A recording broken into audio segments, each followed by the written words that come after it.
Hello YouTube and welcome back to my Monogatari reaction series. Today we're going to continue our Monogatari journey into Off and Monster season, of course, into that new stuff, and I'm very excited to be doing so, of course. I guess I'll preface this whole episode with this. I have some extra knowledge now about what the hell's going on. So last week I was a little bit confused about the whole full story Oraka Monogatari Part 3. What are we doing? What is this Nissio Asin nonsense?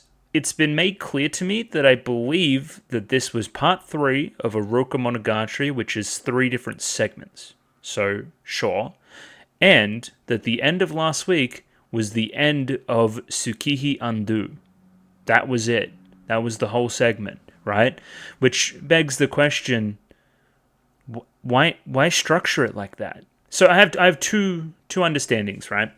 One person said that, hey, it's going to be like this for reasons that will become clear later on, for narrative reasons to make things flow a little bit better. And that makes me both happy and unhappy, right? Happy because, hey, at least they're considering their adaptation, and that's a big, bugbear of mine that people actually think about that kind of stuff. But on the other hand, I'm a little bit sad. I don't know. Being unconventional is like Monogatari's entire thing, taking us to weird spots and telling weird stories at weird times. I don't know. That's cool to me, and trying to figure it all out. That's half the fun. So I don't know. I don't know if what we mean by that yet. I'm sure everything will make sense eventually.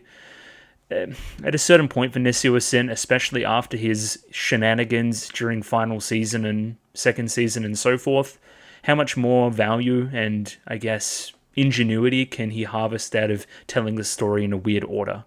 I don't know.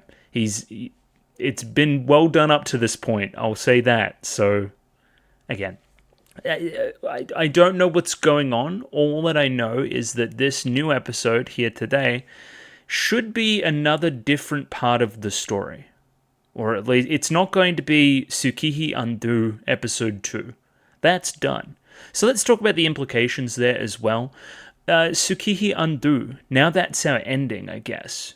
How do we reconcile some of the themes that I thought were going to be taken forward and explored more? How do we reconcile them now that that's it? That's all we have. All this themes about, this dichotomy between the characters, about Tsukihi and Ononoki, in comparison to Nadeko, who's human and non-human and monster and dead, alive. What does humanity mean? Effort expanded.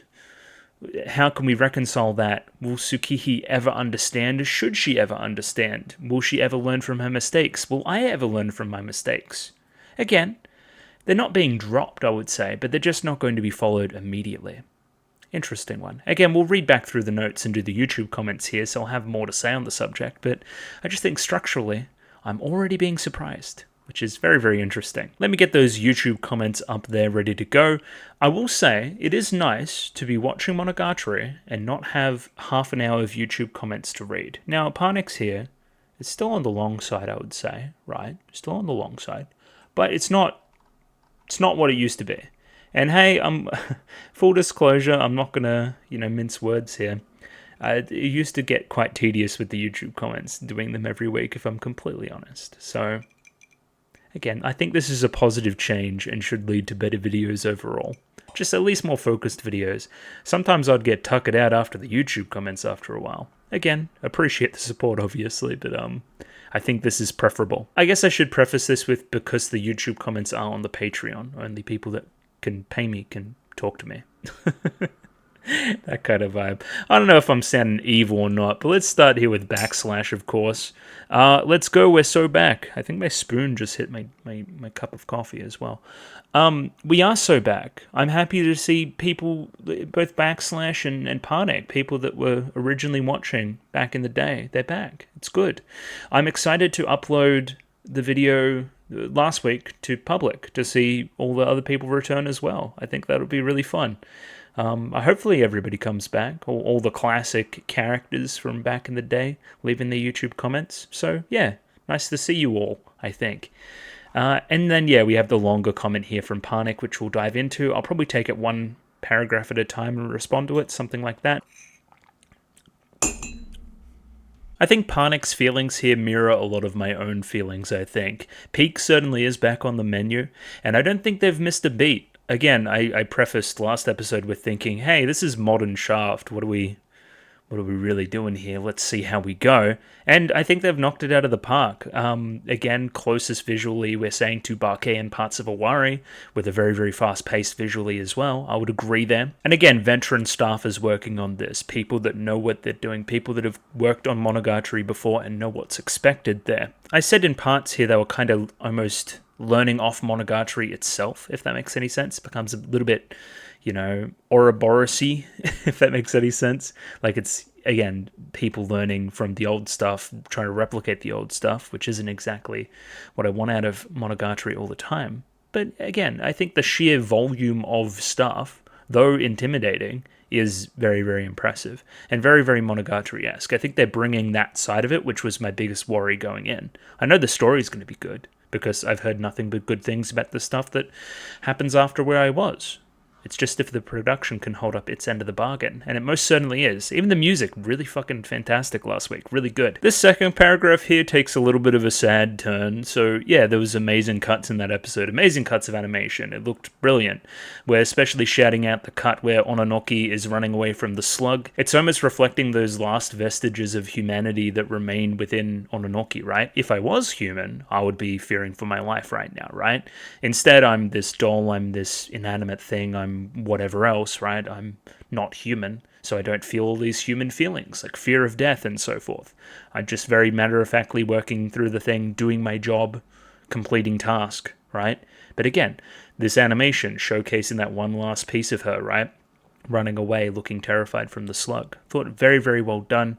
Apparently that cut and that scene in particular was done by Hiroto Nagata, who does a lot of good work with Shaft, as we list here as well. But then the dark turn comes. Apparently he tweeted very recently that the working conditions at Shaft are bad. And I know I'm going to blow everybody's mind here, but what do you mean the working conditions in anime are bad? I thought they were really, really good across the board. It's always been good, right?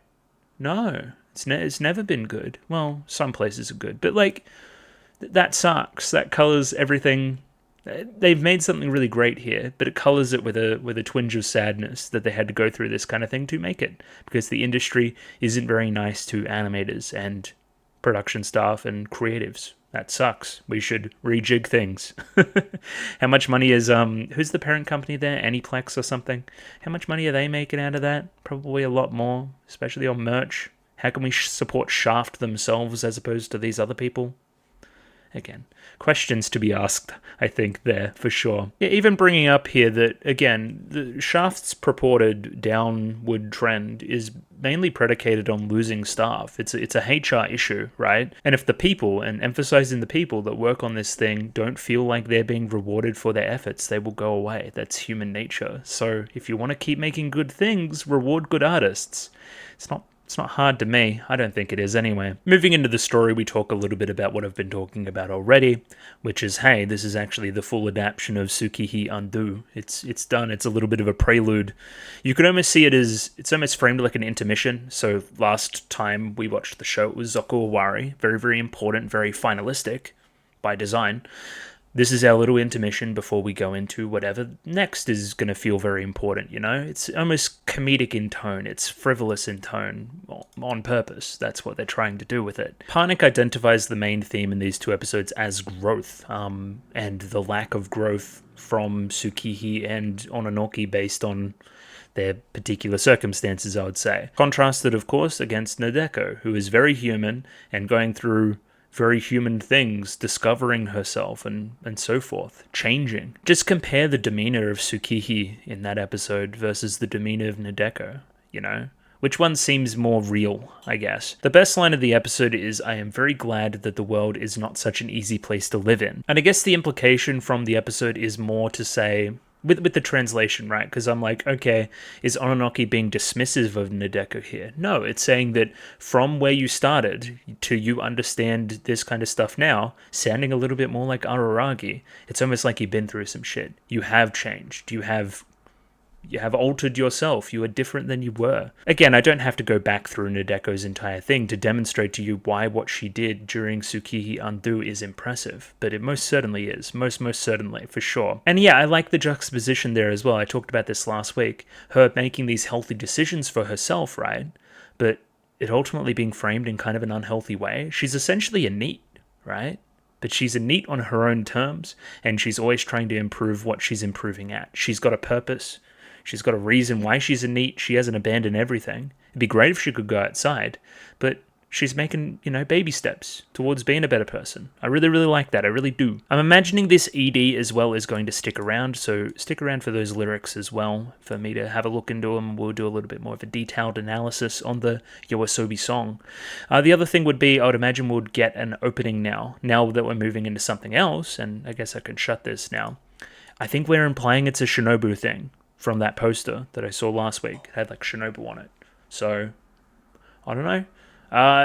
Sure, let's do that. Let's have a look at that. I don't know how else we can have a look at that. I'm moving my mic slightly too. So yeah, maybe a new opening to look at as well today. I guess I should mention why I'm only doing one episode as well. Basically, now that I know that that was the finish of an arc last week, this is the first episode of a new arc, which I generally just do one episode on and try to be a little bit predictive about. So that's the I guess reasoning there. Other than that, I do need to go and do my Patreon shout out, of course, because I forgot to do it last week, which was terrible. I'm very sorry about that. So yeah, let me go get those names up. As always, if you're watching this video publicly, the next Monogatari video is already available to you. $6 away on my Patreon, which is linked in the description below. It's a cool poppin' place with cool people, such as Annie, Greg, Mickey Babbers, Trails++, Anders Harlan, Bobbin, Chobo Ribby, Domobot, Ed, Emily A, Fancy Question Mark, Fleur Nightingale, Fried Rice, Fruit, Gloriana Tenebrae, Glyke, Gus N, Heath, Hex, Ika, Yanko Yavanen, Joran, Caitlin at 10,000, Kelvin, Clem, Nosta, Lou, Mish, Mistake L Chen, Nailu, Nick, Parnik, Pencil Shop 333, Pseudonym Van Dyke, Ronlad BNK, Saint Lily, Sal, Sam1373, Skeleton, Surrogate Corpse, Without a Net, Zan Echo, Zach, Binshi, Hans Peter, Aidan O'Brien, Sinorin, Funny Fat Guy, and Ramen Boy. So thank you to all those people for giving me money. I enjoy money, of course. I don't know anybody that doesn't. As I kind of alluded to before, I'm expecting this to be a Shinobu thing. I have no idea where it is in the timeline. I guess I could get my timeline up quickly, but it's kind of... It's a weird one to talk about now, considering that like all this stuff isn't going to be relevant, at least for a little bit. So maybe we have another look at it a little bit later on. Essentially what we take from it is that there was a slug. The slug has been taken away from Nadeko, and it's become a thing. And so somebody else is currently in possession of it. Hachikuji, sure. that is a prominent piece of knowledge we need to carry forth. If things are around August, then we'll have a look at, the events here and see if they match up with what's happening in the new stuff. We will see. Either way, I don't think there's much to be gleamed there. Discord, if you want to talk to me more about the show, like the video, subscribe, all that good stuff. If not, I'm just going to jump into the new stuff. Jump into episode 2 of Off and Monster Season of Monogatari. Let's do that. Rightio, I have episode 2 of Off and Monster Season of Monogatari up there ready to go. Let's get a time code here. 23 minutes and 35 seconds, so not quite as long as last week, which was a little bit longer to, again, adapt that whole Tsukihi Undo thing. I'm looking at Nadeko right now, and she's on a bed, and she has long hair, so that's a little bit weird to me. I don't know where this is fitting in our little timeline. Other than that, there'll be a picture-in-picture version in the description below. Just going to give it a 3, 2, 1 and jump right in. Rightio? 3, 2, 1, go. And I'm recording, and there's more live-action stuff. Okay, maybe a Nadeko thing.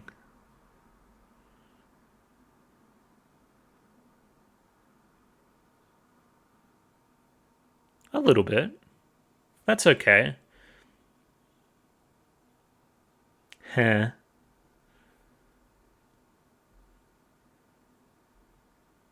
Okay, this is great already.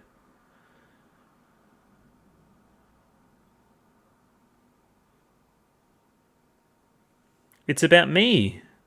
There's a manga about myself. Manga? Oh my god. Very Australian.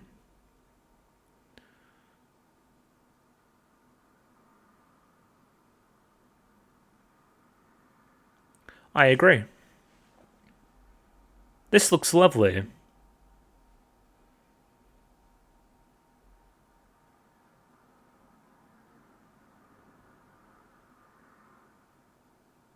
What a great metaphor.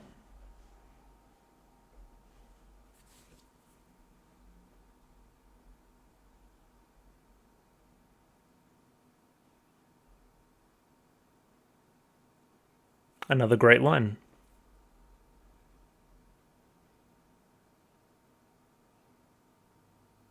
That's cool. Nadeko Draw.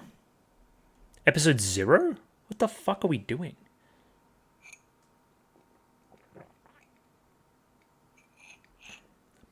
Bike? Bike? I thought it might be you.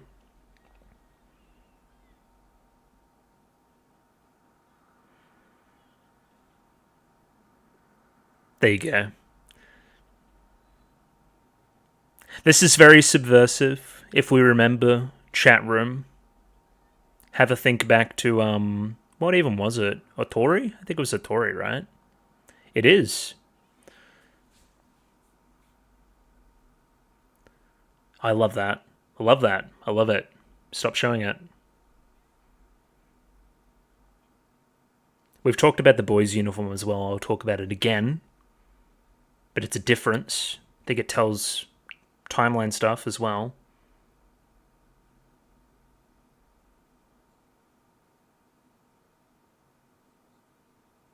That's great too. Stop, please.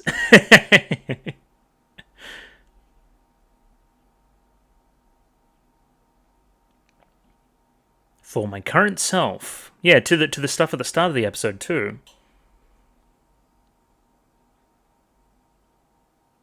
Love the sleeves.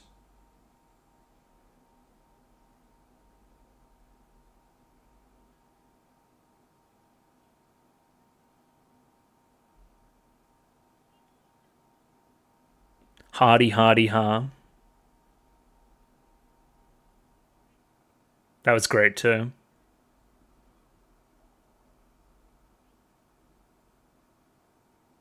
I don't want to think about what's his face. No, wrong character. You can't do that. No. I'm in sandals and stuff. I'm not going to school.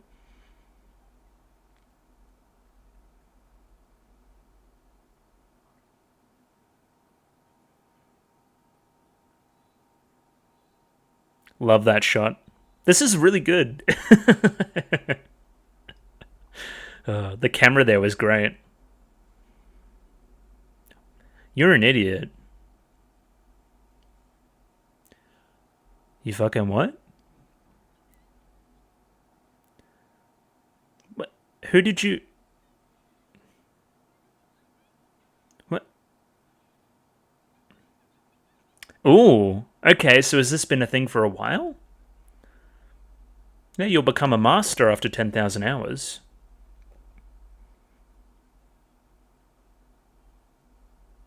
Yeah, it's a classic idiom.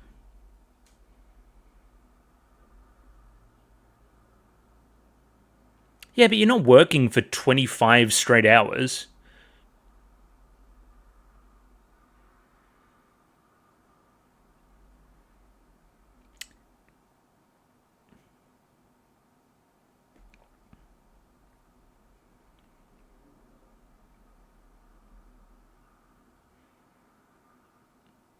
That's some girl math for sure. But sure, whatever, it's fine.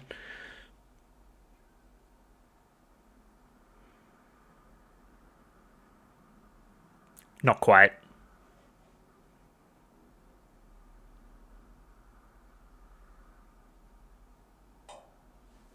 Yeah, are you doing that first part though?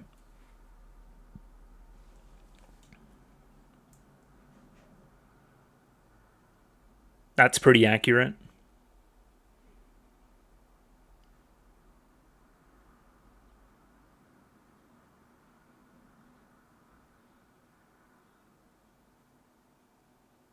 Tells me it's 3 years. Yeah.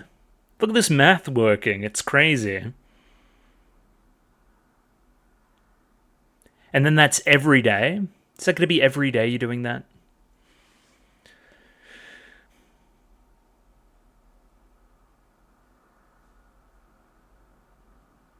What did they tell you?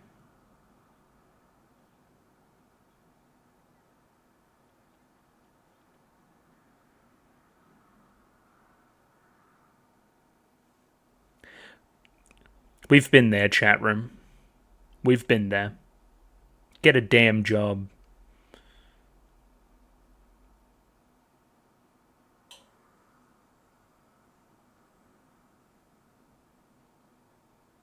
We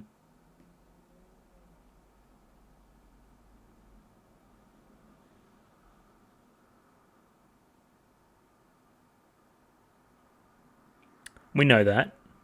True. Okay, so this is after August.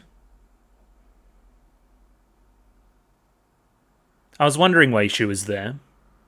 4 times a week? Okay.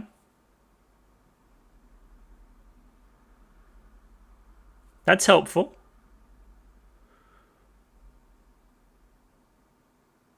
There's a distinction there, I think. They still love you, obviously.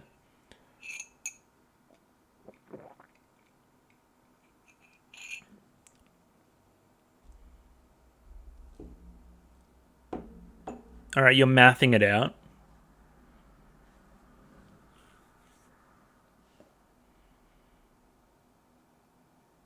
Why are we eating popsicles?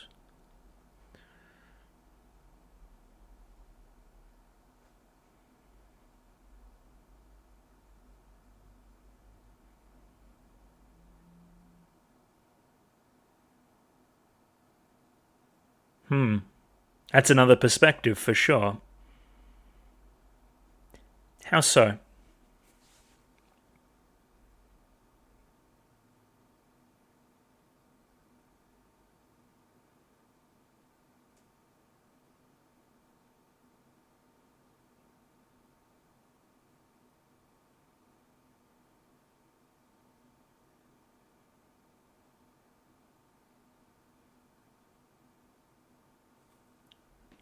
There is some irony there for sure.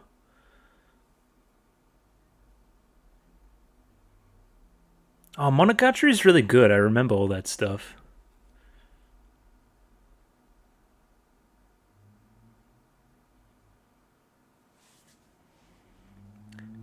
Yeah.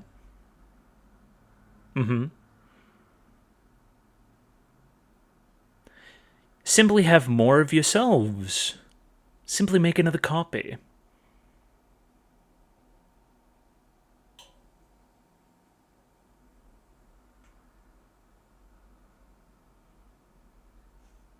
That was great. I love the mirroring there. Yeah.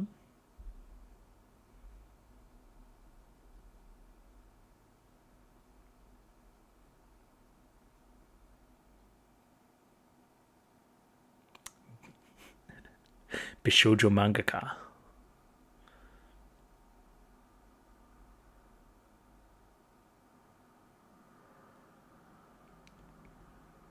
See, this isn't gonna work though.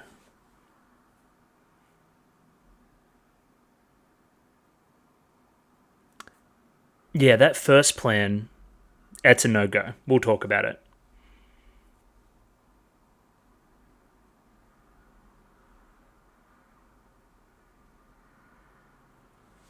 Well, now I get the feeling we're gonna do it.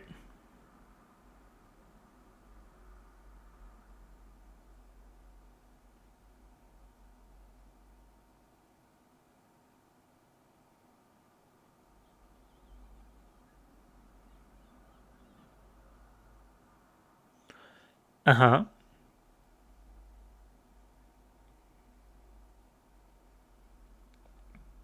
The music's great.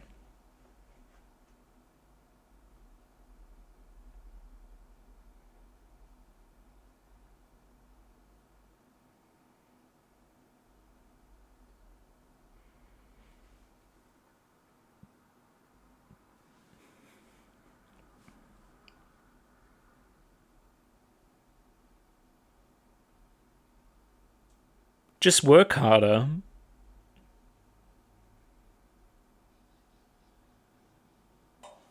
There you go. There's the kicker. That's how we connect A to B in the episode.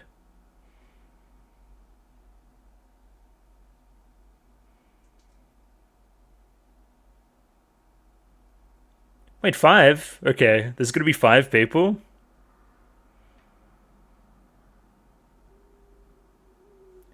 I can become my own assistants.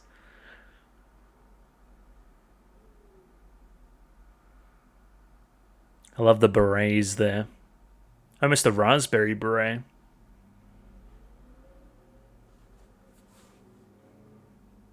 Yeah. Oh, I love the chairs there. It's like her chair.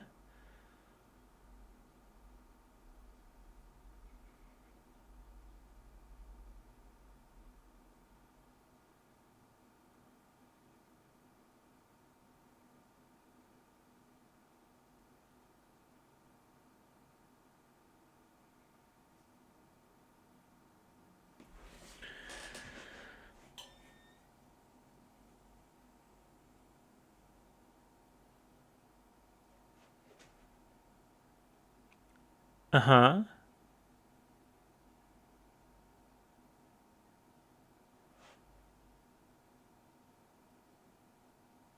Interesting. So is she going to make her own little assistants?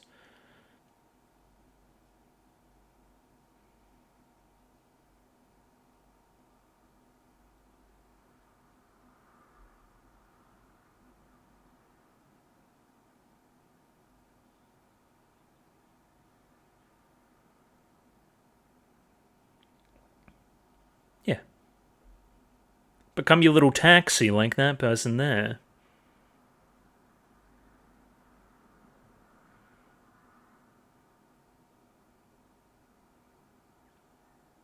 Oh.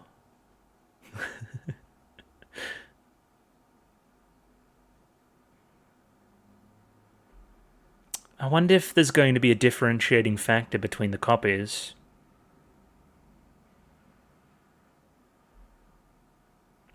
Again, this just absolutely screams a terrible idea. But you know, I understand why we're making the decisions we're making. I do remember that. It was last week.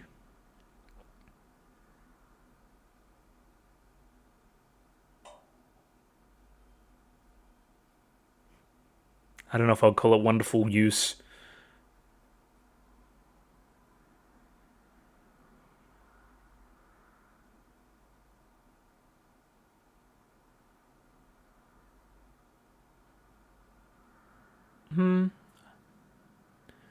Yeah, I also think it's proof of Nadeko's ability too, the power that she can put into things.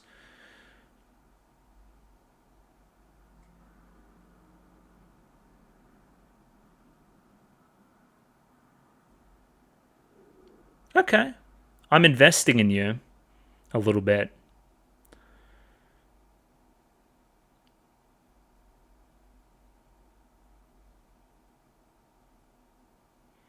Mm-hmm.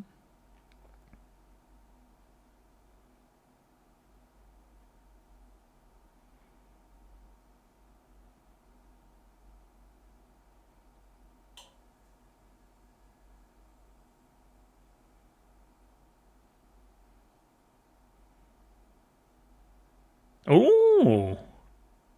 I don't know if you want to meet Guyan, but sure.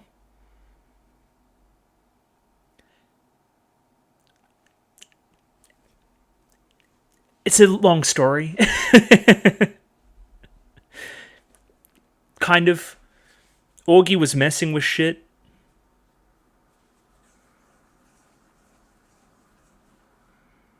We love Kiss Shot Esarola Orient. I can't even say it. I'm done. I'm cooked. Out of practice, maybe.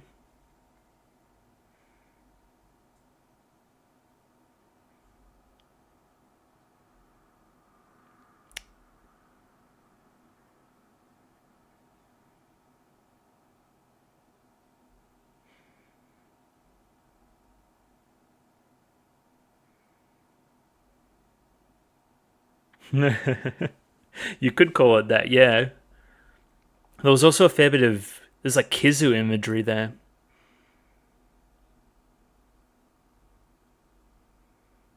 So we could tell who's who. That would be great.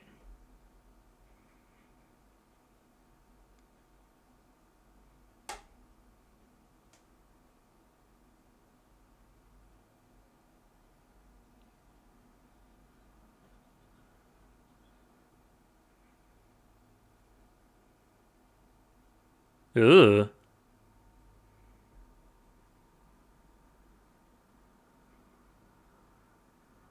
The instrumental here is good too, obviously.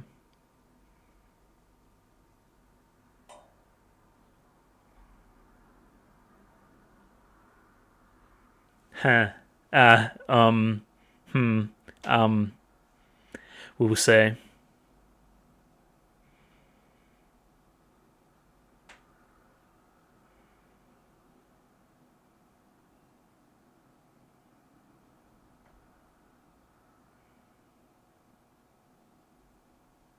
Miki, true.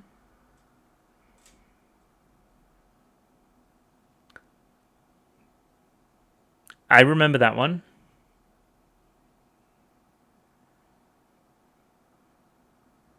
Exactly correct. Flirty? Yeah, correct, I would say.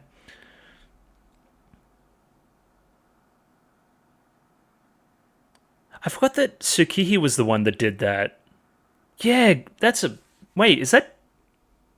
I don't.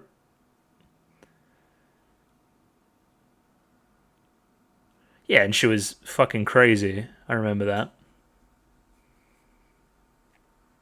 Wrathful Nadeko.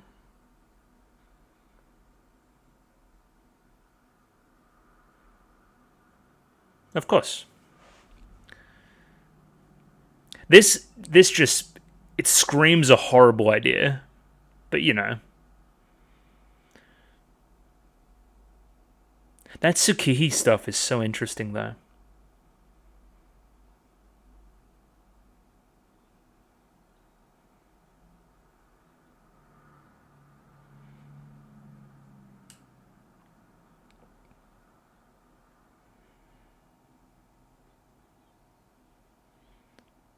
Sure. And then how much time has passed?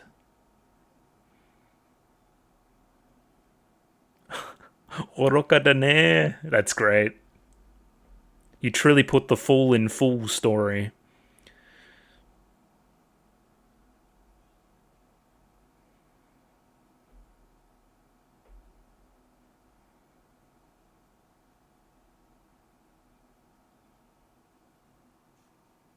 Unlimited rulebook, of course.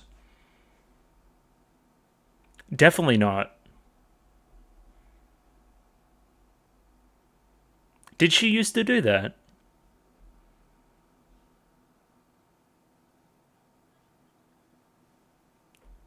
Funny. That's great. uh,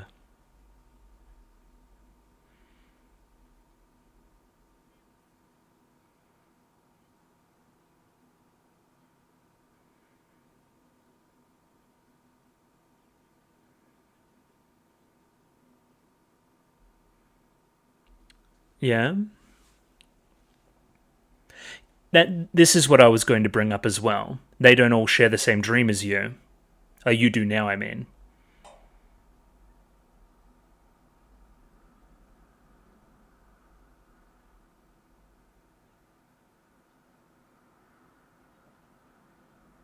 Oh, look at them all. That's great.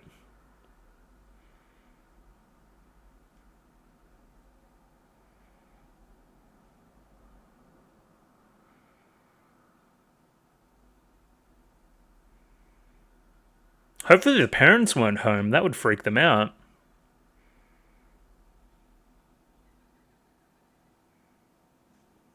It's very well animated as well.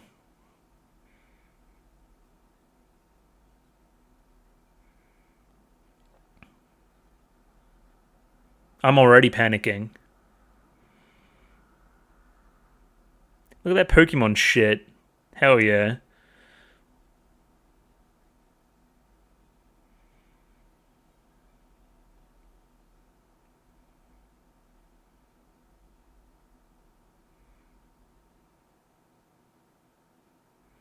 Mm-hmm.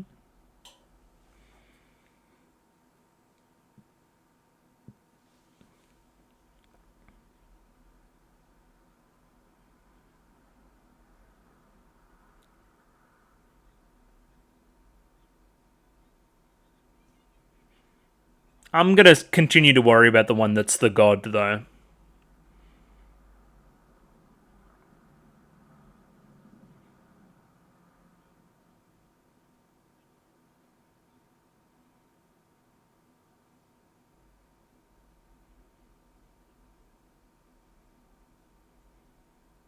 Oh, at school?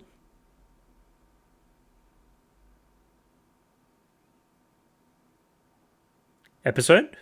Yeah. Color me intrigued. The premise there is, again, much like last week, a little bit rote, a little bit obvious, but in a way that I really appreciate. It almost seems like Monogatari Mad Libs. Like, we're going to have a character, roll dice, Nadeko, that does something, roll the dice, has 4 copies of herself. Put any other character into this premise, and I think it also works. But again, I think, Monogatari is a smart enough show that they've already laid some of the groundwork for this last week. I think it's playing across a lot of that very well. I feel like I'm understanding things pretty well pretty early. I know where we are in the timeline. I know why certain characters are talking to certain characters here. I have inklings as to why anyway. All the different copies there all make sense to me. They're times when I've seen that character before. It fits in thematically. It's all about growth and growing from who you used to be to who you are now. And in an effort to expand more effort, you've made the problem worse in a way, which ultimately will lead to you learning some kind of lesson and further growing. It just all fits. It fits really well at the moment.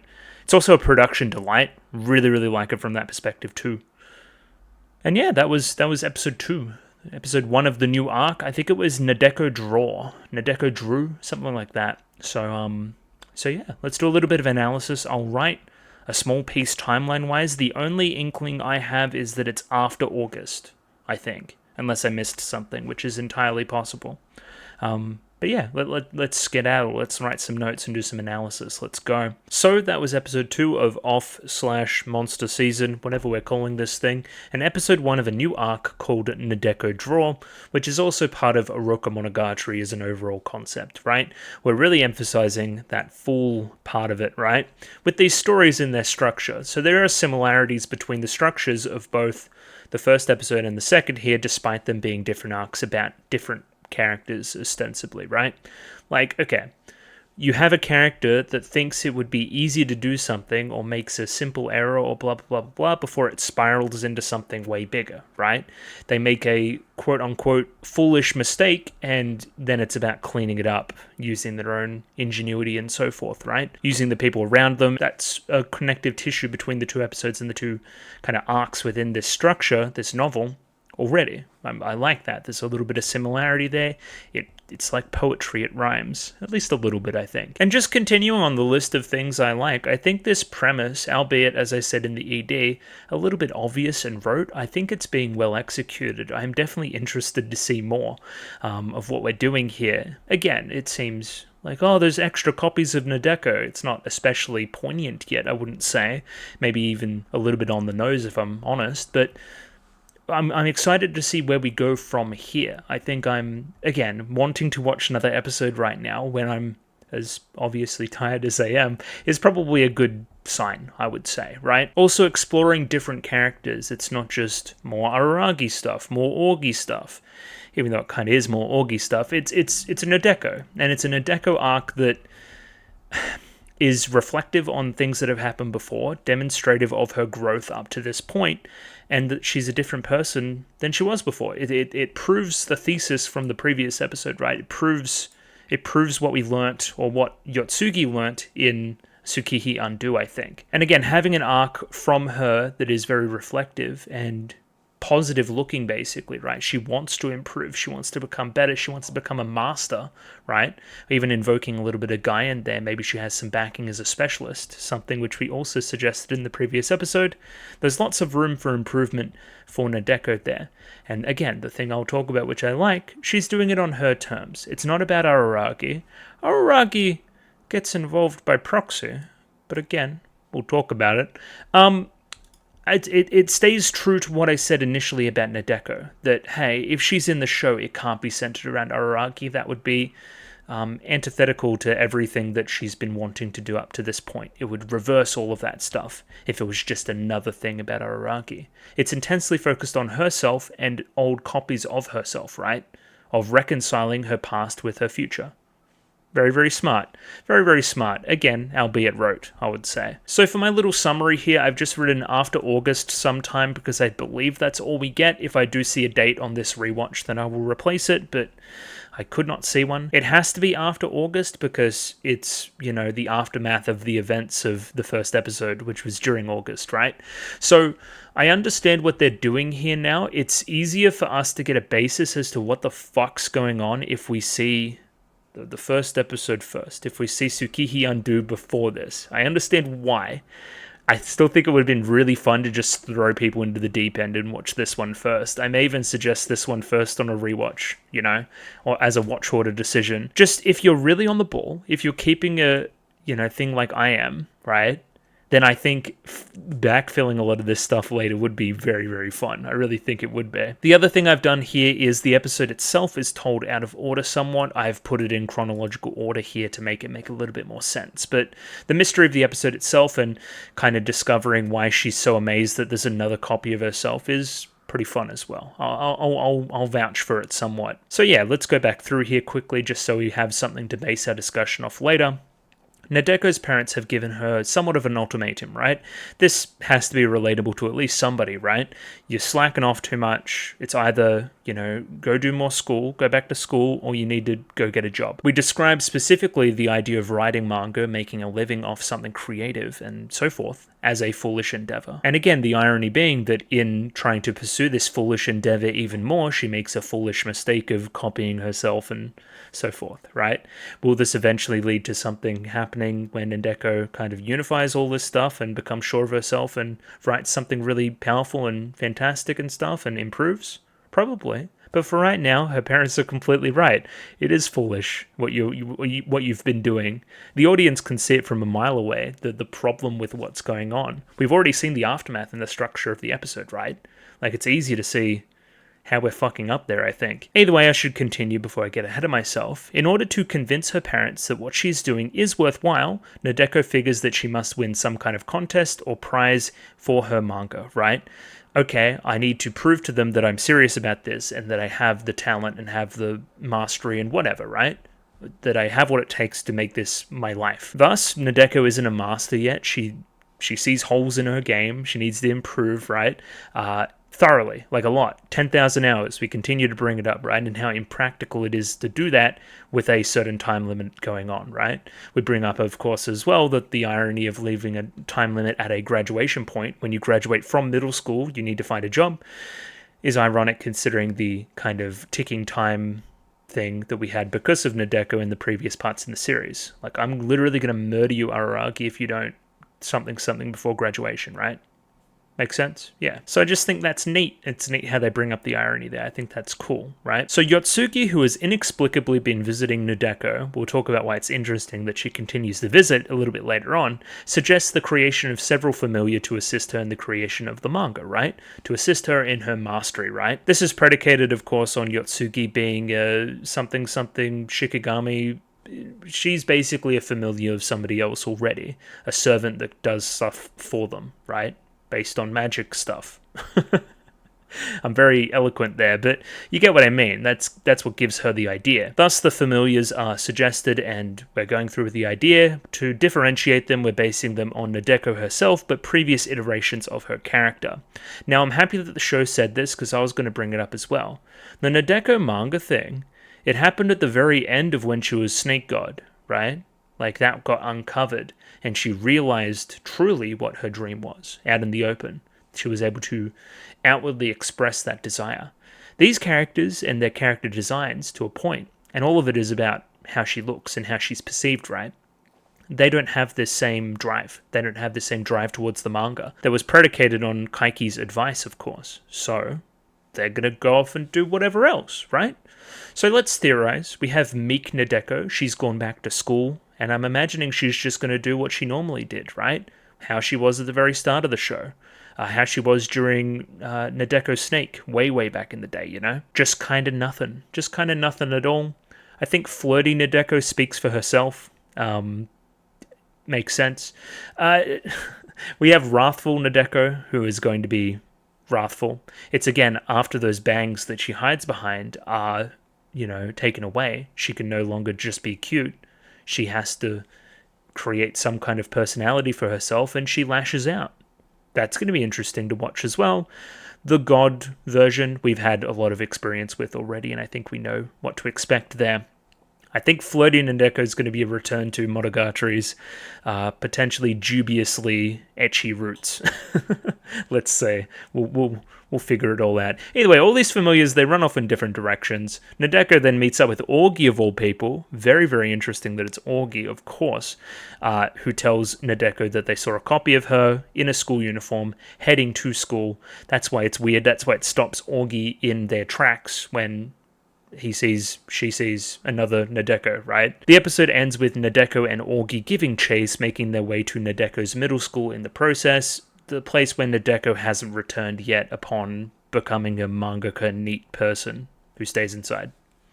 So it's kind of forcing her out of her comfort zone, forcing her out of her isolation, some of the stuff we talked about last episode, of course, in the process of, discovering herself in a way, right? In the process of reconciling all of her past selves and, improving her skills with a look to the future. It brought her back to school, metaphorically and physically. I love that. I think that's very smart too. And yeah, that's only the beginning of the arc. I'm going to, jump back into the stuff and have a relook here, but that's quite a bit based on one episode. These episodes have been dense, if nothing else, and very, very well made. I love the cloud stuff this episode. I'll talk all about it. There was also a Pokemon part. There was lots of live action footage. Shaft operating on all cylinders. I think it's really, really fantastic. So yeah, let's dive back in here. Let's go. So one thing I'm noticing, and it can't be the only one, the lack of openings thus far, is that purposeful? Are we going to see one next episode? Just tell me if we do. I would like to know. I'd like to know if it's a decision or not. As a result, it makes the episodes a little bit longer as well. I guess every arc always has its little intro here too. This one, of course, buoyed with some live action footage of a particular kind of flower, which I don't know what it is, but sure. I'm sure it's evocative Hanakatoba-wise for Nadeko as a character. Again, very Bake Monogatari, using the live action footage here. It just looks cool. It looks neat. It breaks up everything else. Visually stunning. Lots of stuff. I'll give this arc points for this immediately. Sometimes these opening monologue-y things are a little bit obscure. It's hard to pick up on stuff immediately. I resonated with this immediately, and I think anybody that has grown up or is currently growing up will at least reconcile a little bit of this here, right? This is what it means to be 15. My personality is all over the place. I am not who I was last year. I won't be the same person next year as I am right now. I'm just changing all the time. Everything about me is changing. You don't see many high schoolers, again, high schooler in the Australian schooling definition from kind of year 6 to year 12. You don't see many high schoolers that are the same in year 7 that they are when they graduate everything at 18. Just doesn't happen, right? And again, kind of picturing this process of her growing up as these different versions of herself, different volumes of the manga, different versions of that character is very poignant, right? Again, obviously attaching into the manga-esque stuff that Nadeko has going on as a character as well. And of course, getting a little bit meta with it all, right? This character's personality is all over the place. That being, of course, the inevitable fate of a long-running series, which Monogatari is. But again, getting a little bit metatextual, yes, that is a problem with long-running shows, is that they need to make characters sometimes do things that are a little bit out of character to continue the narrative to perpetuate. I have examples, but I don't want to throw shade right now. As we pan through here, we have visually a bunch of depictions of Nadeko and the different points in her life, right?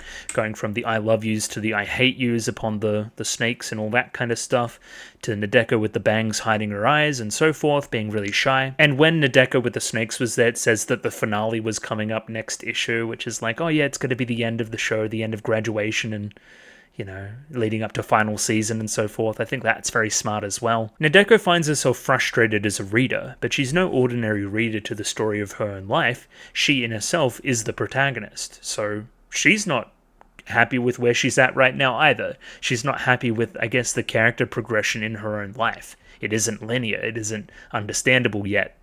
And I think you're discovering the difference between fiction and reality a little bit, I think. This visual here, which I thought was just kind of clever in the moment, is actually pretty literal, where we have 4 different copies of Nadeko, buoyed by each bookcase here, taking off to a different place. That is literally what happens in the events of the episode. A different volume of the Nadeko manga appearing from each and every bookcase here. Yotsuki kind of interrupts the monologue here in a weird way and tells her that, hey, it would be weird if you hadn't changed over all 15 years of your life, which is correct, but it's just weird that you're interrupting the monologue here. And then Nadeko goes into her dissatisfaction at, not being a success yet. This is the metaphor, right? So in reality, my life as a manga, right? My life as a 15-year-old up to this point, it hasn't even got a one-shot published. Nothing's happened yet. Like, my life as a story isn't even close to interesting or complete or masterful yet, right? It feels like just a bunch of rejected drafts. I'm still kind of finding myself and what will ultimately be the thing I publish, the person that I will continue to be. See what I mean? Where all of this is quite direct. I think that this is a departure from other Monogatari monologues, I think. This one's hitting immediately. It's hitting to something real and something that I can personally resonate with as well. I'm sure everybody can. These drafts will never be published. What I am right now and what I have been in the past, they're not what I'm going to be in the future, right? This story has yet to see a beginning. It's yet to even be published once. I'm yet to start it. I haven't even made the events yet in the story. There's nothing. It won't end either as a result because it hasn't started. All that I know is that I am Sengoku Nadeko, maybe mirroring a little bit of I am Araragi Koyomi as well on that as well. So yeah, again, the kind of parallels between Nadeko here and Araragi are pretty obvious, right? A lot of self-awareness about who you are and who you are before, right? Araragi's manifested in his own extreme self-hatred and lots of other stuff. Araragi's past has been well covered in the series, right? And I think a version of this kind of story for Araragi has kind of already been metaphorically taking place through the rest of it. Him judging past versions of himself and, should he beat himself up about that stuff or should he improve in the future and, all that kind of stuff. I think everybody needs to go through some version of this. Think about Hanakawa. Of course, very similar as well. This other version of myself that comes out that's expressing all of these suppressed desires and so forth. That's very similar too. You're just growing up. I think that this is very natural, and seeing your process of self-discovery here will be illuminating, I think. So interesting here is the episode title up the top here, right? Well, not the title, we know that. And the broadcast order down here, that's kind of crazy too now that I'm looking at it. So we have Nade's story, which is Oroka Monogatari, episode 0. Now, what did you mean by that? What do you mean by episode 0? So we had episode 3 last time, episode 0. Okay. And yeah, we have broadcast order down here. So when we're messing it up later, we'll say that this is, chronological order episode something else, or blah, blah, blah, blah, novel order something else. I think, yeah, that's kind of fun that they're self-aware enough about how this is out of order too. I do really like these chapter titles as well. Nice, I really should get a name for this dotty manga style, but I really like it. Screen tone, I think, is what we called it last week. But yeah, these are cool. They break up the episode in a nice way, like the colors. So we start the episode here with Nadeko just kind of running around frantically. At that point there, we see a little bicycle riding as well in a, Araragi-esque uniform. I was like, is this Araragi? I don't think it's Araragi. I think it's somebody else very similar to Araragi that also rides a bike. That would be, of course, Augie. Let's talk about Augie's character design, especially post Augie Dark and kind of that self-acceptance, and even post Zoku Owari at the very end as well. Remember the uniform stuff that Araragi was doing there as well. I think this is a outward symbolization of Araragi being okay with this version of himself, right? and coming to understand this side of his personality. Araragi approaching Augie in that like female school uniform, right, at the end of Zoku Owari, and then kind of reconciling that and almost swapping uniforms in a way is there's something in that that's pretty deep, I think, and again is an explanation for why Augie wears that during Hana Monogatari as well. I remember that when talking with Kambaru. So yeah, I think that's neat. Again, there's also a number of other interesting things happening as well here. We have another bicycle crash caused by Nadeko, which again was the I guess instigation for Otori Monogatari back in the day as well. If that is the right one, that's the one where, you know, she turns into the snake god. So Otori, I believe it is. So of course we're referencing that, just that again, a whole lot of this arc obviously is harkening back to previous versions of Nadeko. It just makes sense that we would mirror this scene here. There's also the idea that, hey, Araragi is a conglomerate. He can't really interact with Nadeko. That goes against the whole purpose. We had that conversation with Kaiki, of course, but that doesn't stop Nadeko from doing so, right? So I think this shows some subconscious, I guess, desire of Araragi to help Nadeko regardless. Maybe in a mischievous way as well, but again, we see that play out a little bit with Araragi coming through in you a little bit too.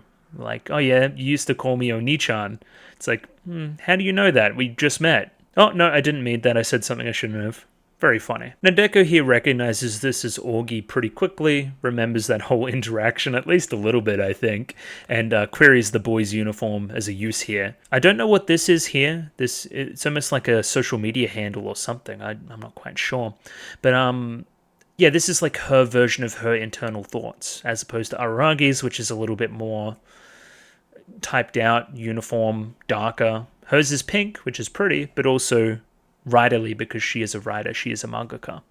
Very good handwriting too. I like to think some of this stuff is just memorization for the audience or helping them to remember, because Augie here introduces themselves as, you know, Augie, but it's like, I've met you already. I met you in October. And come to think of it, wasn't that the other way around last time? Like, I didn't know you, but you knew about me? Wasn't that weird? Yeah, now it's kind of the opposite. You kind of at least pretending to forget the meeting that you guys had before. There's also some weird shit going on with the shadows there. I think that's just meant to be like, because Augie is like the mirror shadow version of Araragi. Is that kind of what we're getting at? In a way, Nadeko is making her own versions of Augie right now. Other depictions of herself that manifest negative internal qualities. Like, that would make sense to me, I think. There's a reason why, like, Augie is differentiating themselves here from, you know, the Augie of the past. This is a different version of myself, emphasizing this quality, which is also explored with Nadeko in this episode. See, this is what I was talking about before. Nadeko, you don't need to be that unfamiliar with me. You don't have to call me Augie-san. You can call me Augie or Ni-chan instead, which wouldn't make a lot of sense here at this time, considering their unfamiliarity, but somewhat familiarity. It's really messing with her a little bit. As we can see here, this is trying to spell out Big Brother, but she can't quite put everything together. Furthermore, here using cars and traffic as a piece of imagery, one of Monogatari's classic visual moments, I guess you would say. Come to think of it, didn't you used to address somebody else like that? She gets to thinking about it, but doesn't really express anything else. She doesn't want to think about Araragi at all, and immediately changes the subject upon coming back. Augie here is being weird as fuck, trying to put like a cutesy, like satirical, teasy edge on the end of everything. Like I'm playing one character, I'm alluding to Araragi, but then I try to put on a Hachikuji face at the very end as well. Like, what are we doing? It's just weird. Oh yeah, I was slightly incorrect there as well. It's when Augie brings up that you're on your way to school that you actually change the subject immediately, right? Bringing back the car imagery here as well. Just a bunch of traffic on the road. There's a blockage, you can't quite progress. Okay, that makes sense. It's almost like there's some blockage to her going to school right now. If you're trying to take me to school, then I'm going to pass on that. I'm not heading to school, I'm doing something else. The audience isn't privy to this right now, but you're looking for these copies. But again, it also, you don't want to go to school because you don't want to go to school. You haven't been going to school. But then Augie says the perfect thing here. I totally assumed you were going to school because I saw you in a school uniform before. An amazing direction through this part too. I love all the different shots here. I don't want to play too much of it. I've been getting some issues with copyright lately, but But yeah, just very well directed again, obviously. And then immediately running back in, Augie-san, please tell me where you saw this person. That's actually what I'm trying to do here. Emphasizing the word myself here. As we explained to Augie, I've been looking for myself. I've been looking for this other version of myself. Still continuing to call them myself the entire time. If this doesn't reflect the whole Araragi-Augie dynamic back at us, then I don't know what will. Or what does, I think is the correct English there. Then I guess we're framing the rest of this episode, or at least most of it, through Nadeko explaining this to Augie. This is what happened, this is the reason why it happened, and the audience in the process as well. From here we go on a little bit of a math lesson, right? Let's get to talking about 10,000 hours. I'm sure everybody's heard of this before, but if you do 10,000 hours at something, you're considered to be a master. You're going to be exceedingly good at whatever it is you're doing, right? I'd love to do the calculations. Have I done 10,000 hours on this channel? Probably not. Probably not quite yet. I don't feel like I'm a master. Let's put it that way. So maybe there's less truth to that than we think. I think, yeah, mastery isn't just time sink, it's also quality of time sink, the effort you put into it and so forth. But this math becomes relevant as we continue to learn why she's even doing the math and why she wants to become a master so quickly. As I said in the episode, a lot of the assumptions here made in the initial equation aren't quite correct. Like, hey, 24 hours, that means I can work 24 hours per day. No, that is not what that means. You need to sleep, and you can't literally... Even take 8 hours of sleep, I don't think you can do that for 16 hours. I just don't think you can. That's not practical, right? The initial math gets us to 1 year of effort, essentially. Will get you mastery in something. And that 1 year is relevant because that's essentially the ticking time bomb that's on Nadeko right now. What is it, August? Not even... When is graduation from middle school, is my point. It's less than a year, no? I feel like it's less than a year. I love some of the live action shots here as well, explaining the different types of year. So again, you've got January, February, March. It's a little bit wintry, into a bit more of the summery months, autumn, and then back to winter again by the very end. I guess the first one would have been spring then. Whatever. Either way, this is the girl math equation. Again, not practical. 3 years is even not practical. It's closer to 5 or 6, you would think, right? And that's constant effort. Again, even with my idyllic life, that's not how this works. Humans have to do this thing called living a life that's on top of making an effort, right? Again, otherwise you could finish university in a year. That's not how that works. You need to be doing other things. You need to eat, you need to sleep, you need to socialize, you need to do lots of different things. Impractical, for sure.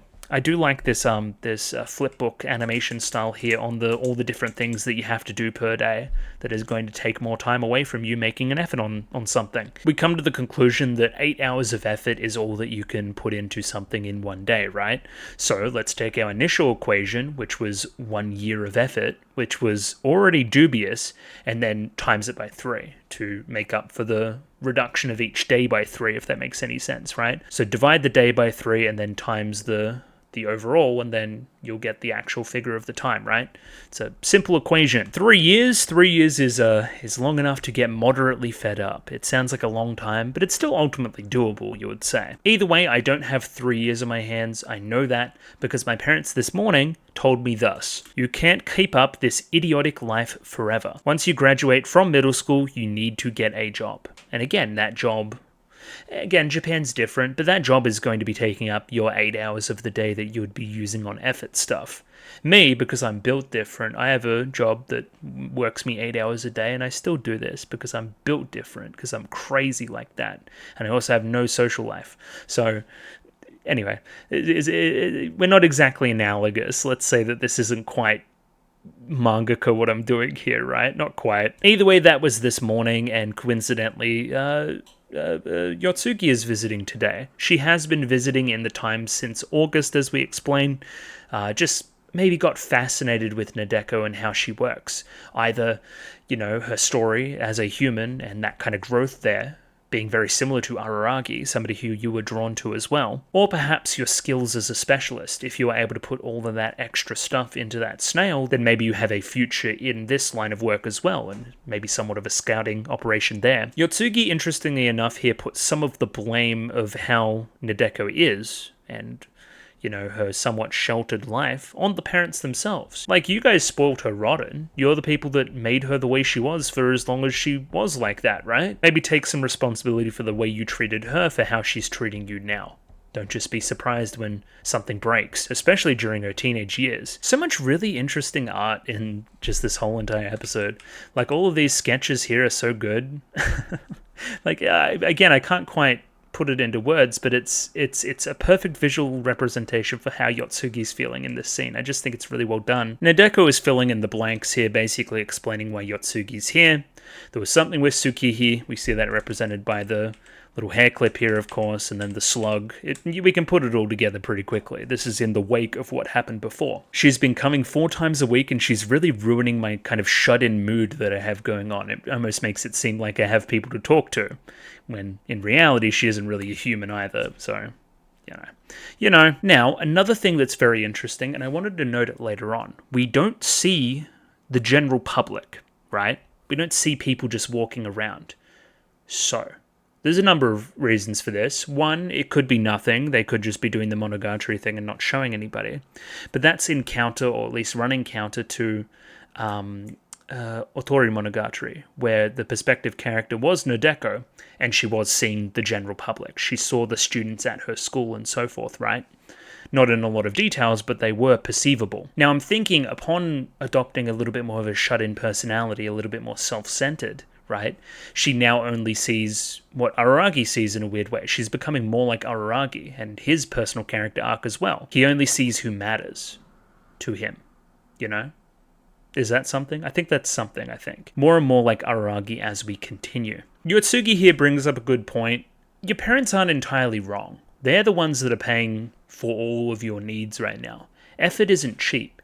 You don't just suddenly stop needing to pay rent or needing to eat, or needing to do any other constant costs that we have in life, water bills, electricity, so forth. And these things come to cost, monetary or not. So if you're not paying your own way, then there's only a certain time that parents will put up with that, Now, you could squint, because I had something about ice cream last episode, right? And eating ice cream and associating that with humanity. Though it's cold and blah, blah, blah, blah, blah, that builds in kind of contrast and to the warmth of humanity, but it's something that I need to do to continue to be a human, and feeding that to Nadeko whilst explaining her parents' perspective. There's something in that too, I think. I think the kicker comes in this line, right? You could say, if they continue to do what they're doing now, and just enabling you to be a shut-in that only focuses on manga, aren't they also just spoiling you the same as before, spoiling you rotten, and it's going to become easy for you, right? Not the human experience, not the thing that will allow you to grow even more, So in placing this arbitrary timer on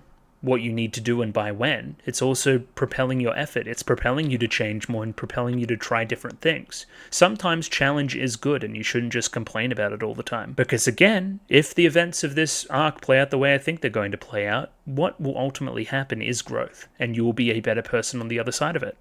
A more complete person that has reconciled their past. We bring up the goal here, which is to win some kind of prize and prove to my parents that what I'm doing is worthwhile. Essentially that.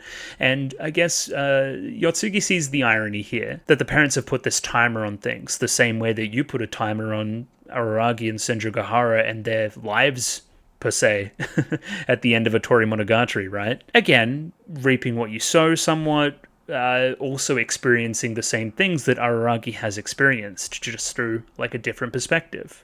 Again, more parallels between those two characters. I really like the clouds here. She's just kind of watching the clouds, unsure what to do, just thinking things through. The snake here is very obvious, the white snake. I deserve to be punished for what I did in the past with the white snake, right? But again, part of this arc is going to be reconciling this kind of stuff as well. Moreover, just the colors are brilliant. The cloud as a snake is brilliant. Visually incredible, obviously. Now, this is going to sound like a weird pull. I want everybody to listen to a couple of songs by Porter Robinson. They're called Musician. Listen to Musician. It's kind of about this as well. I think, yeah. If you've ever tried to do anything creative, I think you can find something in that song. Also, Look at the Sky. I think both of those songs, if you listen to them and the theming's there, you'll get a lot of what I'm getting out of this as well and why this is so cool. But anyway, I'm getting off track. I really, really like this distinction from Yotsugi as well. So Yotsugi's like, okay, the issue you have is time. Time, and you want time. So you have two things that you can do. One, you can speed up the process by relying on your good looks, by relying on your story, your narrative, your difference, not being judged on a meritocracy level, but being judged on other cutesy factors, potentially. Other things that, again, the Nadeko of the now does not want to be identified with. Again, this would be retreating to who she was in the past, relying on her laurels and her cutesy looks and having other people do it for her. In reality, she is going to have other people do it for her, but they're going to be herself. Again, you squint it and it becomes kind of brilliant, right? I can't recommend either of them wholeheartedly. Again, one is hugely dangerous, the one we end up going for, but the other one is completely antithetical to who I even am now. Again, as I said, you hand in your manuscript and then you attach who you are. It's not anonymous. You're not based on merit. It's based on your story. They could look at cute girl and be like, I want cute girl to be my mangaka, and then hire you. That's not how this should work. That's not how this should work at all.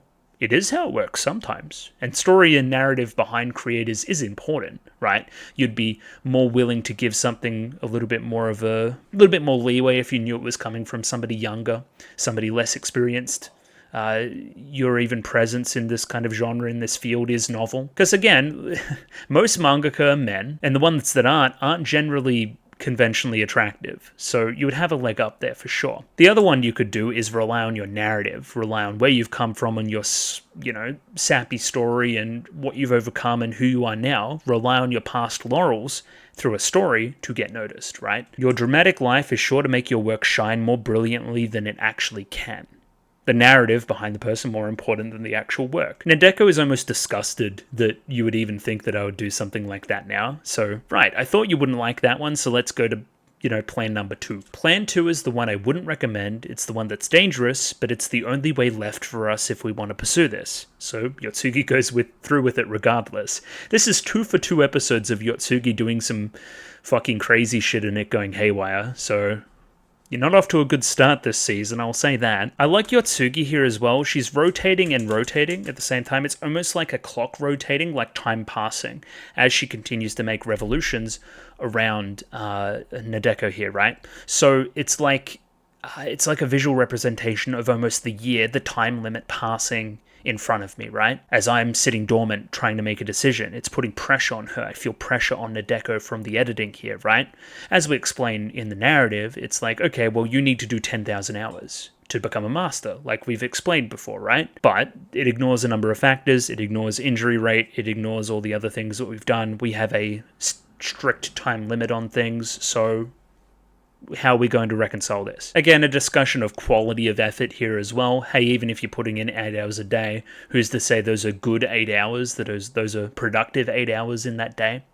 So, hey, you don't need to triple your effort, triple your number. Make copies of yourself, essentially. So as I've been saying, we're going to make some copies here. I like the process here where we allude to a mangaka having assistants. They're almost going to be like your assistants. And you need to learn to work with other people and learn to work in groups if you're going to be successful in this career endeavor as well. Something which you'll need to learn. Again, almost in communicating with your co-workers, communicating with yourself, communicating one ideal vision for the piece of work, for the manga, but also for your life. Like, I need to communicate and reconcile all these other people, all these assistants in the creation of my story to progress, to make something actually worthwhile. That's pretty brilliant. I really, really like that. Just more fun visual stuff here. You have the clouds in the background with the numbers. Yotsugi decides that 3 is too large of a margin for error. Let's make it 5. If there's 5 versions of yourself, you can make it. So we go 1, 2, 3, 4, and then you make the 5 with your own body. Just brilliant. Love it. So again, more visual brilliance. We have all these little... You use these as like character references, if that makes any sense. Like a movement reference, where certain joints would be on certain people when drawing people, right? If you're an artist, you already know what it is and how to communicate what it is. I'm not. The fact that they're wearing berets as well, pretty prototypical artist type wear, but they all are ultimately copies of Nadeko. Like, they have the same chair, They're all working on the same thing. Just another great visual for the concept that's going on. So imagine if all these other different people were other versions of yourself, you would get over that communication barrier very quickly. Something with you as a shut-in, you're not very good at that. So this would be ideal. You have 4 versions of yourself as assistants for your manga. Again, another tangible kind of paddle pop stick person. There's a word for these. A nice tangible physical element in the animation, which is clever. I really like it. As we explain here, Yotsugi is in a unique position to help here. It's her unique distinction as a specialist. She is a doll oddity, but at the same time, she's a shikigami of an exorcist, right? So I'm kind of specializing in other copies of people that are like assistants, right? Summoning, familiars, conjuration, that kind of area of magic, if you wanted to be that precise. I've never seen it written out like this, but I guess that's right. So Kagenui uses Yotsugi and as a servant essentially because she can't step on the ground. Again, I thought that was specifically the mountain, but maybe it's just everywhere. No, she was standing on the ground in the town before, like when they confronted Tsukihi at the Araragi house. I remember her standing on the ground, I think. But yeah, that's the reason for your existence, is to make up for the, I guess, downsides of the master, right? So in that same way, Nadeko, your downside is time and not being able to do certain things. These familiars are going to make up for that, right? Again, Nadeko, if you're alone, you have no chance, but if there's 5 of you, you could spread that effort and win that rookie award.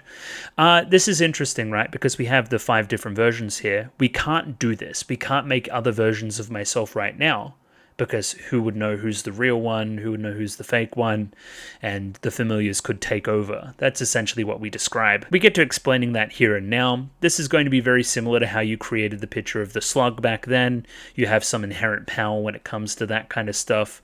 So I'm putting this in your hands right now. Draw 4 versions of yourself and I will materialize them, much like I did with the slug. As you explain here, you made masterful use of your skills as a professional. That's not how I remember that going out at all. That's not how that happened. I think you're telling fibs. As we explain here, I've kind of already gone through this, but I'll go through it again. The whole slug tofu situation, what we did, it demonstrated 2 different things. One, that Tsukihi is dangerous and that she's a vortex of chaos, and things that can go wrong will go wrong. Almost Murphy's Law in that way exists around Tsukihi. So that's great, we demonstrated that, but also what we demonstrated is your particular drawing skills and your, I guess, talent for the occult. You could be a specialist. The thing that kind of predicates her talent as a specialist as well, her brilliant talent, as we say, is her visualization. It's more brilliant than anybody else's, right? It's kind of like the picture on a novel before you read it, much like these 2 novels here, which I'm sure we've seen somewhere in the past. You give a visual to something, which is half the battle when it comes to the specialist stuff. Like, being able to visualize things and see them and perceive them is half the battle, you know? Like, that's been very important in the show thus far. I'll guarantee that. I kind of underrated this part. It's actually so brilliant. So, like, Nadeko and her latent talent as a specialist being, like, predicated on her ability to visualize a story, which she's doing as a mangaka, and tying that into specialist-type stuff, is so smart. It's like this Monogatari meta layer, right? To be able to visualize the story, to be able to visualize the occult, the aberrations per se, is so important for that skill set, but again talks to the larger concepts at play in Monogatari and understanding of story as a whole. Just mark my words, Nadeko is going to be so good at this in the future. She's going to be one of the best specialists. I can see how this ties into this skill set already, and making this connection is so cool. It's so cool. Thus, this is also a look at your talent, right? How strong are you? How much can you put into these various drawings of yourself, and how powerful are they going to be? If you prove successful in making familiars and making them powerful and so forth, I will introduce you to Guyan, and then Guyan is a good ally to have, and so forth, and you'll become more and more involved in the specialist stuff, right? Remember, you kind of work for Guyan by proxy as well. There's weird stuff going on between Yotsugi and Guyan, remember that. Now, Nadeko's really interesting because she's got a limited perspective on the events of what we saw. She knows a fair bit, but not the exact stuff. She doesn't have all the knowledge we know. So she has heard of Guyan, but has never seen Guyan. Wasn't this person quite the important factor in my ascent to godhood? Yeah, except Augie was actually more responsible, I would say. It's a long story. Guyan never wanted you to be God. Guyan wanted Shinobu to be God, to bring balance. That was the whole idea there. But that didn't happen. Augie messed with things, and Augie, in a way, is the reason why you are the way you are now, which makes Augie's presence very interesting, and explaining Augie within the context of Araragi very interesting as well. Like, hey, this is a symbolization of you becoming okay with another side of yourself, and reconciling that, and growing from that. If that doesn't reflect the Augie-Araragi dynamic, then I don't know what does. I really don't. Nadeko here says that she doesn't want to really meet with Guyan, that Guyan seems dangerous, but that's a reason why you should meet with her, because, you know, you and yourself are dangerous. If somebody, some other different balancer recognizes you and your talents, right, and goes, oh, she's scary, I don't want anything to do with this, I know what she's done in the past, they may just exterminate you. You may just die. I really like here this Kizu-Monogatari-esque imagery, along with the crows and the kind of coloration here. It's giving Kizu, right? Which is important because that's when all the other people came to exterminate Kishot, among other people, into trying to exterminate Araragi as well. Like, it brings up those similar feelings that is going on in the story right now. You could be in a similar position to what Araragi was at the very start of the show, without a shinobu to help you. So again, if you meet with Guyan and prove yourself useful, you won't be exterminated. Isn't that great? It's a good thing that you're meeting Guyan, for sure. All this kind of talk here, all that's meaning to do is justify the decisions that are made. Like, if we just go through here and we flippantly make these copies and it makes a bunch of mischief, we're like, well, these characters are stupid.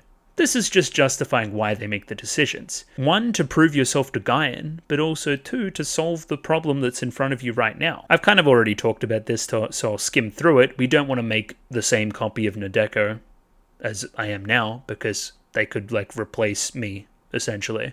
Like, it's not good to make that many copies of yourself where you can't tell the difference. Like, it's actually pretty serious what's going on. You don't want any of this weird shit going on where you get replaced. So therefore, even if they're the same Nadeko, can you give them different characteristics? This is where we kind of fall apart, where you're like, okay, let's just draw me from the past. That'll be correct, but again, you underestimate your own power. You don't just make a copy of yourself that looks like that, you make a copy of yourself at that time period. And that's the difference there, I think. And again, as we've discussed, you've grown during that time. You're not the same person you were a year ago, even 6 months ago. So, it's going to mess with things. They're not going to want to do the manga. This is where we go through all the different versions we're creating. I've kind of gone through it already. First, we have meek Nadeko. This is when we're first introduced to Nadeko as well. It's when she has basically no personality at all. She hasn't grown at all. She's still the same cutesy, shy person, almost like a generic anime character. Again, it gets very metatextual there, I think. Again, when we first meet her in Nadeko Snake, I haven't met this one. I'm pretty sure only one person has met this side of Nadeko, right? It's the one here that's pretty flirtatious. It's like horny Nadeko, basically. This was the outfit, and of course pushing those bangs back, importantly, that she was showing off when she was trying to attract Araragi during Nisei, I believe. The next Nadeko on the list is the one where her bangs are like, kind of, as my alarm goes off inexplicably. It's the one where her bangs got chopped off unsolicitedly by Tsukihi. Now, in what we know about Tsukihi, this makes a lot of sense. This was almost a chaotic thing that was brought in by her character. She was brought into the vortex, something happened, and it instigated events. It instigated humanity from the leftovers that existed around her.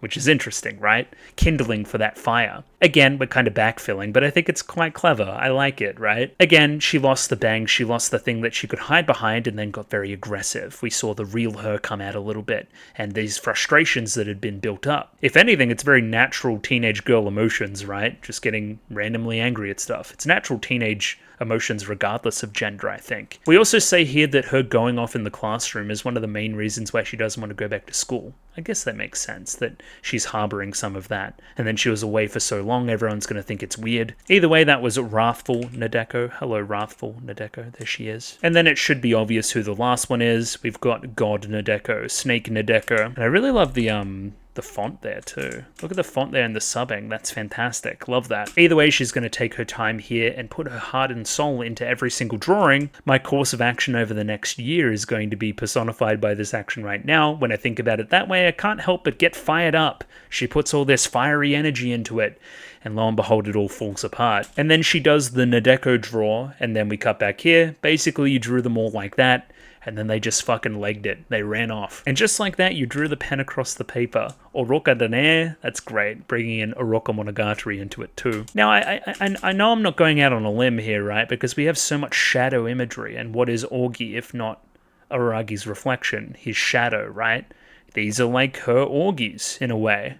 Again, Orgi predicated on Araragi feeling bad about events of the past. These predicated on Nadeko feeling bad about events of the past. Makes sense? I think it makes sense. I don't know. I see that. Yotsugi here is now helping as well. She went off in some other direction to find another version, so she's still around in the arc. This is a really fun part too. Nadeko refers to the 4 Nadekos out in the wild. This almost sounds like her referring to herself in the third person, which is something that she used to do in a very cutesy way, apparently. Something which Orgi shouldn't know, alluding to Orgi's actual origins, of course. And again, very much like the start of the episode, you slyly make your way out of this, you know, conversation cul-de-sac, essentially, right? I shouldn't have told you that. Forget I said that. Goodbye. I'm not suspicious at all. Again, I think I talked about it before, but Orgi's presence here, almost as Araragi's presence, wanting to help in some form, but can't. Again, that other side to his intent. Yeah, very interesting, I think. Oh, this sign here is great too, all the different costuming for the different versions of Nadeko and which way should we go. This is where we bring up something that I was going to bring up regardless. The reason why they're all running away in different directions, they all have different wants and needs. I've changed a lot, I've grown. My dream now is to become a mangaka, but it wasn't a year ago. That was something that I was hiding deep within myself, in my own proverbial closet, right? They're not on the same page, they're not going to help me. They're going to do whatever else they wanted to do at that time. I wouldn't be surprised if we see the god Nadeko at the shrine, is my point. They're going to do what they wanted to do at that point. It is kind of troublesome that god Nadeko is back. She could, like, chase down Araragi and Senjo and stuff and try to kill him. That could be bad. I wouldn't like that. This is a quick look at all the different character designs. I think this is just brilliant, and watching these different versions of Nadeko interact is going to be very, very fun, I feel. Yeah, so they all didn't want to work. They all ran in different directions. One ran through the window as well, which is fucked. Either way, as we make our way to the end of the episode here, we have, like, the discussion of which one is the most dangerous a little bit, right? Is it God Nadeko? No, she would have some kind of power to hide her ability somewhat, I think. Like, people aren't going to see the snakes on her head and want to take pictures and, you know, ask questions and stuff. I don't think that's how that works. What you should query is the other 3. Are they going to commit crimes and kind of leave you as the person that's going to do the sentence? Again, very interesting if you think about it on a metaphorical level as well. Are they going to do things that you would regret now? You've changed a lot. Are they going to ruin things for you? As we suggest this kind of thing, that these characters may do some things that we regret, some things that we used to do but wouldn't do now, we notice that the meek Nadeko went near the school. Went near the middle school. I remember the look of this school now too. Definitely the blue. That's what we saw in Ettore. Yeah, cool. Again, further stuff, we'll see how this actually impacts her in the future. What would meek Nadeko do at this school that you wouldn't approve of now? Just continue to be who she used to be? Things have changed. I cut those bangs off, you know? You can't go back to who you used to be. People are going to suspect that a little bit. I don't know. I don't know. Either way, the ED. I must do the ED because I didn't do it last week. Let's do these lyrics here. Unhappy, a troubled human child, unlucky for the inhumane. Okay. Be happy, aim tirelessly because you're alive. That's pretty, yeah, dissatisfaction. Yeah, that's pretty cool. Okay, fits into the themes a little bit, I think. The past you tried to forget and that boring future too. Counseling, oh man, anytime, anywhere, peace, peace. Sure. That did say counseling too. Weird. Unlucky, be happy, undeado. I think the ED is called undead as well. Yeah, pretty catchy little tune there. Hey, hey, why do I somehow feel like I'm fighting? I can't reach, I don't want to even reach, myself, myself, myself, and myself from the past. Well, we see what that's alluding to, the 4 versions of myself. I've been dead for a long time, I fight with a transparent ghost, deep in a childish and painful memory. Now that's alluding to a different character there. I'm pretty sure you can put 2 and 2 together. Disappointed? It's gone. Oh, you like that better? That's ironic. I am, as I am now, what's transparent? Nonsense, a label that doesn't disappear. Yes, it's basically a complex. You seem to be possessed. The old me that's wrapped up and won't leave. Yeah, okay. Again, connect that to Nadeko pretty easily, I think. Again, there's a lot of Tsukihi. I wonder if Tsukihi's going to come back in this arc as well somewhat. I don't know. Undead, I'm not dead yet. A chain of you and you. To be alive is to keep changing. Pretty obvious. We can see that. Alluding to Parnik's comment as well. Don't be dissatisfied with unhappiness. You're a coward if you don't try to be happy. That's very Araragi, too. Oh, shit. This world and this world, a strange, strange fantasy. Will a demon appear next, or will a snake? Hardy ha. The story finally begins after meeting. Is it a human or monster? Whoops, I digress. Peace, peace. Yeah, that's great. Okay.